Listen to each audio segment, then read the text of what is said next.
मैं स्थूल शरीर से योग शरीर को प्राप्त हूं, यह भी तो इच्छा है। योग शरीर से सिद्ध शरीर को प्राप्त हूं, यह भी इच्छा है।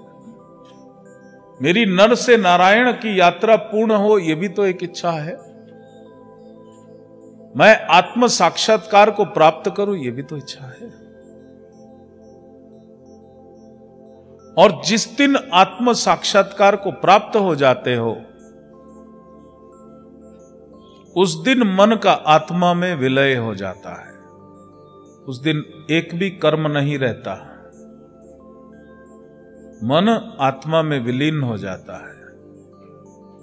और जब आत्मा में विलीन होता है, जब परब्रह्म को ज्ञान तुम्हें मिल जाता है, उस समय इच्छाएं समाप्त होती हैं, क्योंकि अब कुछ रहा ही नहीं। इसलिए जो इच्छा से जो कुछ करते हो उसको कर्म कहते हैं, और उस कर्म के दो फल होते हैं।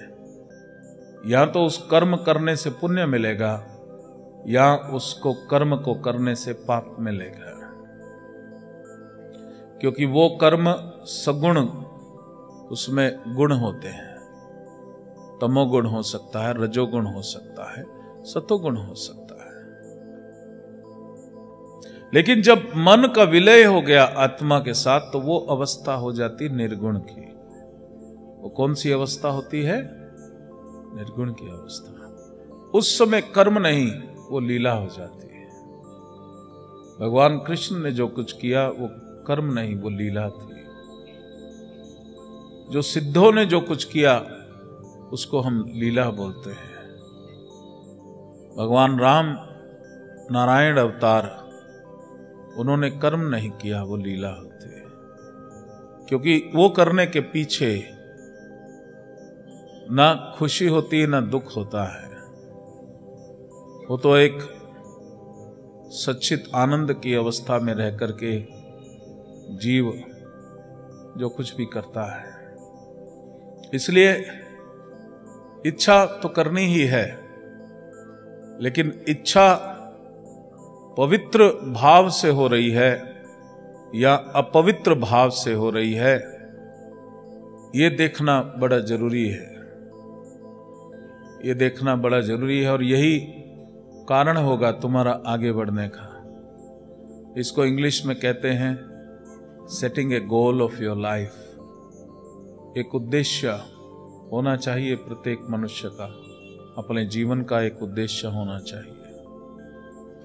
जो उद्देश्य रहित जीवन जीता है वो पशु जीवन जीता है, क्योंकि पशु के जीवन का कोई उद्देश्य नहीं होता। मनुष्य को कर्म करने का अधिकार है, मनुष्य को चुनने का अधिकार है, इसलिए एक उद्देश्य होता है। तुम्हारे जीवन का एक उद्देश्य होना चाहिए। इमीडिएट गोल, इमीडिएट क्या उद्देश्य है? मिड टर्म गोल, एक मिड टर्म उद्देश्य क्या है, और अल्टीमेट इस लाइफ से क्या प्राप्त करना है, the ultimate goal of your life.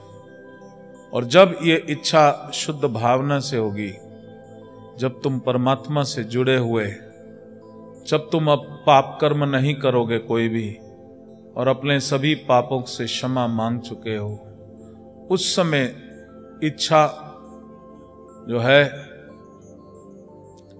वो पवित्र होते होते वो धारणा शक्ति में बदल जाएगी। वो इच्छा जो है वो संकल्प शक्ति में बदल जाएगी। उस समय तुम्हारे मुख से जो भी बोल निकलेगा वो सत्य होगा ही होगा, वो पवित्र होगा ही होगा, वो फलीभूत होगा ही होगा। इसलिए भावना जीवन में हमेशा शुद्ध रखना।